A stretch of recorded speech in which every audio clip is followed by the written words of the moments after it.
ശബരിമലയിലെ ദിവസവേതനക്കാരിൽ ഒരാൾ മാത്രമാണ് ഷിജു ഇപ്പോൾ. PSC പരീക്ഷ എഴുതി 2000 നവംബർ 27-ന് സർവീസിൽ പ്രവേശിച്ചു.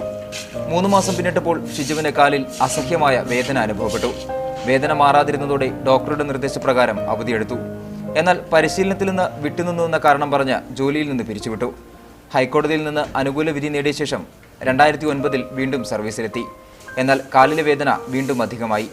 ഇതോടെ കായിക ജോലികൾ ചെയ്യാൻ ഷിജുവിന് സാധിക്കില്ലെന്ന് തൃശൂർ മെഡിക്കൽ കോളേജിലെ ഡോക്ടർമാർ വിധിയെഴുതി. കുടുംബത്തിന്റെ കഷ്ടപ്പാടുകൾ ഓർത്തെങ്കിലും മിനിസ്റ്റീരിയൽ വിഭാഗത്തിലേക്ക് തന്നെ മാറ്റി നിയമിച്ച് സഹായിക്കണമെന്ന അപേക്ഷയാണ് ഷിജുവിന് സർക്കാരിനോടുള്ളത്.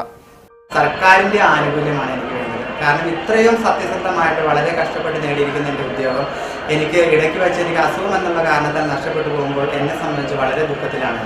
ഇപ്പോൾ എനിക്ക് വയസ്സ് 38 കഴിഞ്ഞു. ഇനി ഒരു സർക്കാർ ജോലി അപ്രാപ്യമാണ്. അതായത് ഒരു ടെസ്റ്റ് എഴുതി പാസ്സാവാനുള്ള സമയം പോലും എനിക്കില്ല. ഇനി അത് വെച്ചുകൊണ്ട് ഞാൻ വീണ്ടും സർക്കാരിലേക്ക് അപേക്ഷ കൊടുത്തിരിക്കുകയാണ്. എന്നാൽ യാതൊരുവിധ അനുകൂലമായിട്ടുള്ള യാതൊരു നടപടിയും എനിക്കുണ്ടായിട്ടില്ല. ഇക്കാര്യം ആവശ്യപ്പെട്ട് മുഖ്യമന്ത്രിയുടെ ജനസമ്പർക്ക പരിപാടിയിൽ നിരവധി പരാതികൾ നൽകി. ആഭ്യന്തരമന്ത്രി രമേശ് ചെന്നിത്തലയും പലതവണ കണ്ടു. എന്നാൽ ആരും ഷിജുവിന്റെ സഹായത്തിനെത്തിയില്ല. പ്രായമായ മാതാപിതാക്കളെ സംരക്ഷിക്കാനാണ് ഇപ്പോൾ സന്നിധാനത്ത് തൂപ്പുകാരനായി ജോലിയെടുക്കുന്നത്. തന്റെ ദുഃഖങ്ങൾക്ക് എന്തെങ്കിലും പരിഹാരമുണ്ടാകുമെന്ന വിശ്വാസത്തിൽ. ക്യാമറ പേഴ്സൺ അരുൺ നിലമ്പൂരിനൊപ്പം മനേഷ് മൂർത്തി, മീഡിയ 1, സന്നിധാനം.